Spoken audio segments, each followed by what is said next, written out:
We begin tonight with a Fox weather alert. The death toll continues to climb after more than 30 tornadoes hit 6 states Friday night. Entire towns were leveled from Mississippi to Illinois. There is heartbreak in Kentucky, where at least 100 people are feared dead after what the governor says was the deadliest storm in his state's history.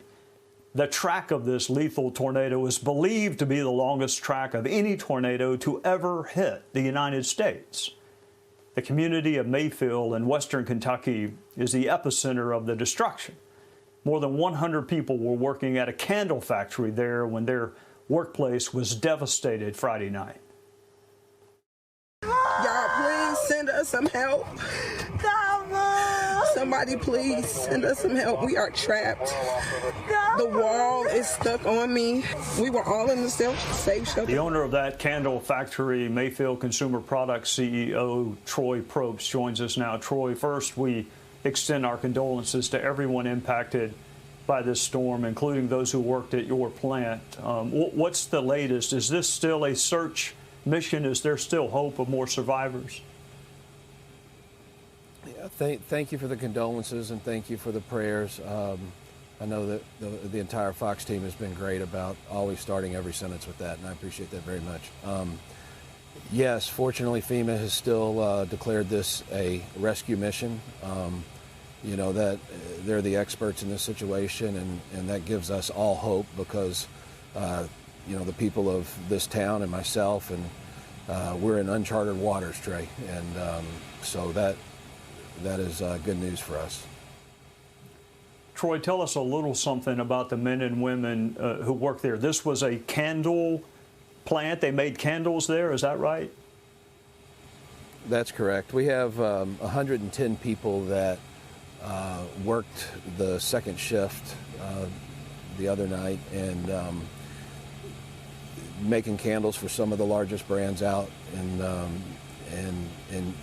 you know, this tornado came through with the force that was described in the earlier segment, and it totally devastated this plant and this community.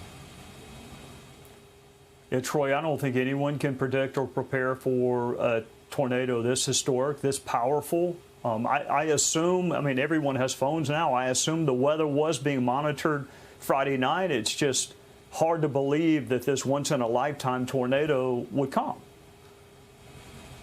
It is, you know, we everyone was aware of bad weather, you know, but as we're all taught, even as children, right, you know, first thing you do is don't go get in your car. You know, the management team that was at the factory that night, I praise them for doing an excellent job, or I believe that more lives would have been lost. I know that 10 minutes before, they followed all the protocols and did get the employees, almost all of the employees, to the designated area. You know, we're all taught to go to the bathrooms and get in the tub and do all those things as kids as well. And you know, and the same is true at this factory. The safest place, the designated area, was the bathrooms with all concrete brick walls, no windows, strong steel roof. This is a manufacturing facility. You would never believe that. You would have thought this would have been one of the more safest places to be, and yet this storm proved differently. Troy, the American people are famous for their generosity, their compassion. What can people do to help the entire community, and in particular the survivors or the family and friends of those who lost their lives? What can people do to help? Go to mcpkentucky.com.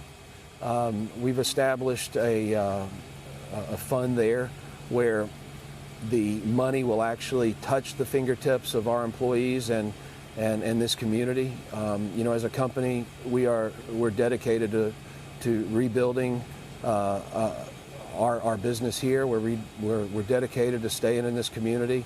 I grew up in this community.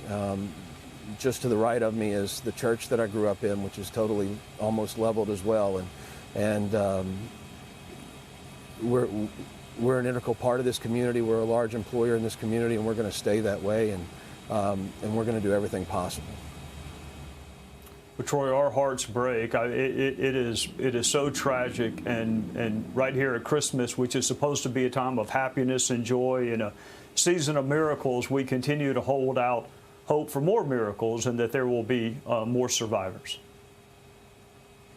Well, I appreciate it, Trey. From your mouth to God's ears, we really do want that to happen. You know, while we mourn the loss of the 8 that we know of, we celebrate every time that other number has gone down, and we really appreciate you bringing the awareness to our community because it needs help. It needs the ability to thrive again, and we can't do it without everyone's prayers and everyone's support. God bless you, Troy. You have them from the entire country.